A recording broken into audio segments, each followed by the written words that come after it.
Okay, welcome back guys to the ad hacking tabletop pull apart that we're doing. If you guys have been on the channel, you've seen the last couple of videos, we found this incredible tabletop that's got a ton of ads. We're gonna do another one today, so stick with me.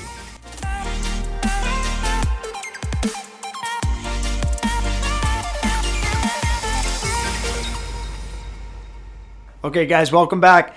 We're gonna get into one more off the tabletop that is one of the ones that technically is from like a national brand with a caveat. So let's take a look here. So this was the tabletop. If you guys haven't watched the previous videos, this is a diner. Place is packed all the time, thousands of people a week probably.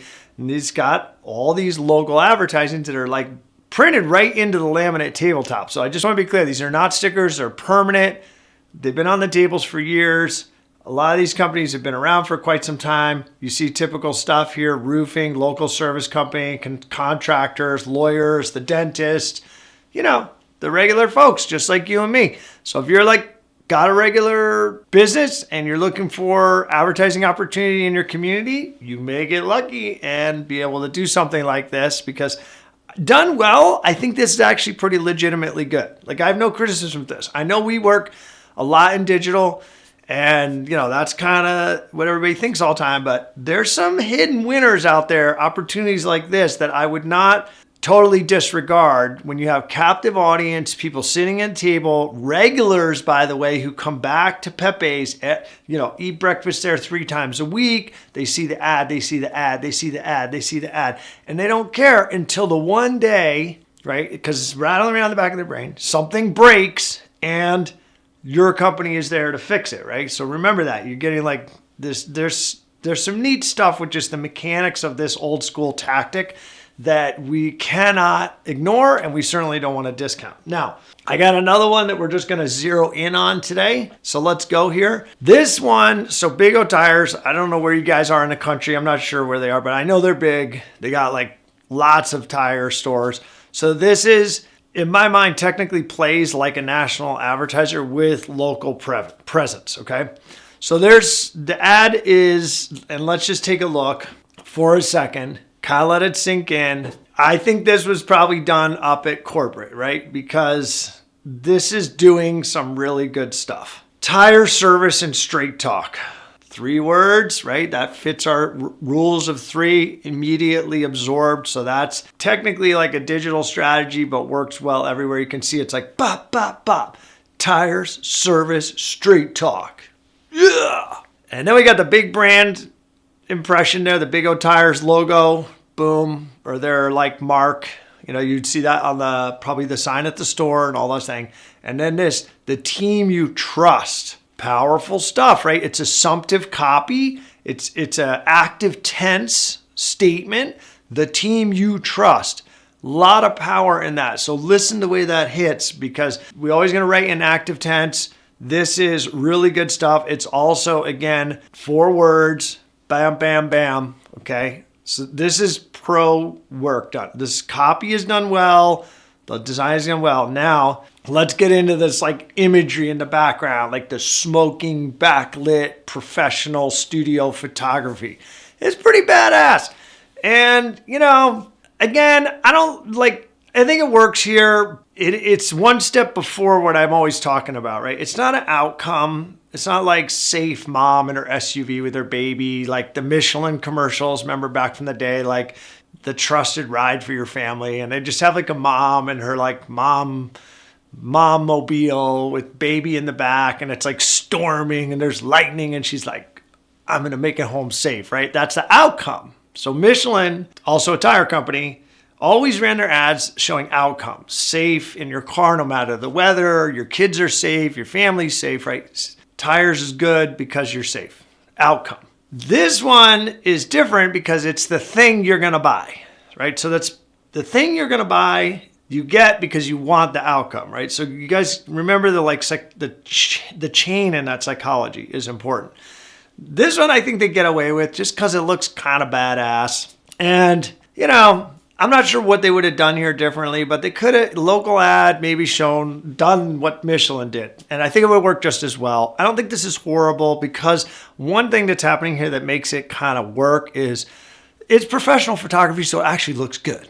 Like, that's the other thing. If you're going to show the thing, make it look amazing. Like, these are like got mist and special effects, and it's like a backlit shot, which is a tricky shot to set up. It was obviously done in a studio and right? So it's all good because it's pro. If this is done crappy and amateur, then it just starts to be wrong, and you're better to play it safe and go with outcomes where you can get a good image of people, whatever the outcome is for your product and service. Next thing up, there's the phone number, and then there's this nice little thing here, locally owned and operated, right? So Big O apparently is franchise, or can be. Maybe they have corporate stores, I don't know. But this one here that they're advertising for in Cottonwood is locally owned and operated. And if you're going to be on the tabletop for a diner, the local diner with the local people, I think it's important to have that call out. Like to localize and establish yourself. Like, we're employing people locally. We're a local family. We own this business.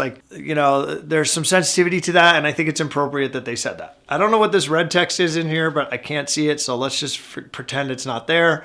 The QR code, obviously thumbs up on that, especially tabletop. People got tons of time to scan and look at the advertisers on this table. It's all good stuff. Got the address, so you know it's here. And then, of course, that's their big parent, corporate website. And I'm sure it's amazing. And it maybe has location sensitivity, so it localizes your search for the page and store that you're near when you open up your phone. So this one, like the strengths in this one are clearly the copywriting. 3 words, active tense, off the top, bam, bam, bam, straight talk, right? Nobody wants BS when they go to the car place. So that's always in the car business. That is what I would call contrarian copy, right? We have them thought in our head about the car business. They're all scumbag liars, right? Car salesmen, car mechanics, service managers are all liars, are all trying to rip us off, right? That's what we believe. So straight talk is a contrarian statement about how they're different. Big O is different because we don't bullshit you. We don't tell you all this stuff that, whatever, flim flam. We're not like the other car people. We do straight talk. Not bad. Good copy. And then there's the team you trust. That one, focus group, pro copywriters, Big O, national company. Seriously good copy right there. Okay, so pay attention to what that is versus some of the crap we've looked at on this channel that is just doesn't hit like that does. And also 4 words comes right in at a glance, very easy to digest as a viewer, reader. Okay, got the phone number. Not a real strong call to action here. It's just kind of like an awareness ad. They're not doing a deal. They knew the ad was going to be on the table for a long time, so probably didn't want to attach it to anything. So I get why there isn't like a distinct call to action here, but there could have been. There could have been a call to action, like don't buy tires before you call us first. Okay, well, if I'm shopping, maybe I will call you first. Like maybe some specific like CTA language, call us today, get your tires, with us within 3 days. I don't know. There could have been something there, but they just threw the phone number up. I mean, I get it. The rest of it is so good, and they knew this ad was going to be on the table for years. So I think corporate probably just backed away from trying to do a strong CTA because for them, that has to fit into some containers, offers, deals, and things like that. And since they couldn't do that here, I think they just said, let's just do the phone number, which I understand the logic and everything else. And if you're going to show the product, you're going to show the thing and not the outcome, it damn well better be great photography. So, which is also here. Looks a little grainy here, but on the table, it's like clearly pro. Okay, so stick with pro if you're going to show the thing. You got a product, you got a service. In this case, it's a product, is tires. Pro photography. And if you can't do that, then go to outcomes because you can get away with a little bit of different production value on outcomes because you're going deeper into emotion and you don't need the fancy stuff to do emotion. Like you need fancy stuff if you're going to show the thing. You need fancy photography. If you're going to go with the meaning and the outcome, you can show emotion and it doesn't take quite the photographic skill, studio, smoke effects, and all what you see here, right? Okay, so hopefully you learned something today. And go back and look at the other 3 from this tabletop and you'll see they're not all winners. And this one was fun to do because it's national, obviously came out of, professional advertising department, and you can see the difference. Watch the other ones and compare and contrast. Pro versus amateur versus, semi-amateur. There's like 3 that I pulled off for a good reason. So don't post those videos. If you learned something today, smash the like button. I want to see you on the next one, so subscribe.